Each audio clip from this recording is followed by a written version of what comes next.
I am one of the naturalists. That means a person who takes the guest or the people who they are seeking to enjoy their natural beauty.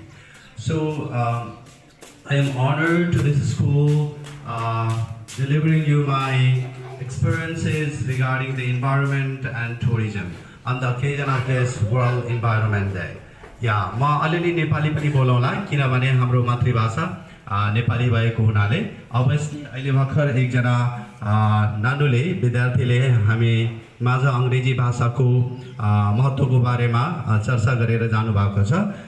त्यसैगरी हामीले हाम्रो भाषालाई नेपालीलाई पनि बिर्सिनु हुँदैन भन्ने मान्यता राख्छु म। रूपमा आफ्नो कुरा राख्नको लागि अङ्ग्रेजी भाषाको महत्त्व त अभियसली छ नै, त्यसको बावजुद हामीले नेपाली भाषालाई पनि बिर्सिनु हुँदैन भन्ने मान्यता राख्छु म। So on the occasion of this World Environment Day, I am delighted to share you some of my experiences. I have been working as a naturalist, as a nature guide since a long time, nearly for 3 decades. And I also would like to let you know that this is the school, this is the foundation, this is the platform which has helped me to come up to here. That means like this is the school where I had started my ABCD 1 2 3 4 ka kha ga ga हैन। यही प्राङ्गण हो, यही विद्यालय हो जहाँबाट हामीले हाम्रा गुरुहरूले हामीलाई क ख ग घ 1 2 3 ABCD चिनाउनु भयो। उहाँहरूले देखाएको, उहाँहरूले सिकाएको छ, त्यो विषयमा चर्चा गर्न चाहन्छु। अहिलेको कुरा गर्यो भने संसारमा झन्डै 3,02,000 वटा संरक्षित क्षेत्र छ।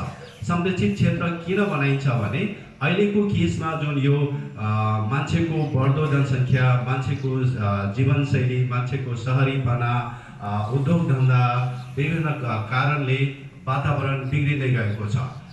विज्ञानले भन्छ हरेक एक दिनमा 1300 हेक्टर भन्दा धेरै जमिन खरानी हुन्छ रे। हरेक एक दिनमा 150 भन्दा फरक प्रजातिका जनावरहरू पृथ्वीबाट वाइप आउट भएर जान्छन्। भनेको मानवको कारणले हामी आफू जिउने क्रममा प्रकृतिमा गरेको शोषणले गर्दाखेरि पृथ्वीमा हरेक एक दिनमा 1300 हेक्टर जङ्गल खरानी हुन्छ रे। त्यसैगरी हरेक एक दिनमा 150 प्रजातिका प्राणीहरू they get wiped out from the face of the planet.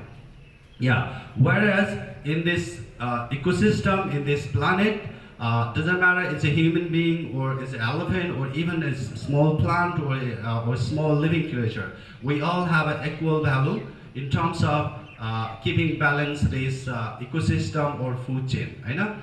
मैले भने यहाँहरूलाई यो पृथ्वीमा हरेक एक दिनमा 1300 हेक्टर भन्दा धेरै जङ्गल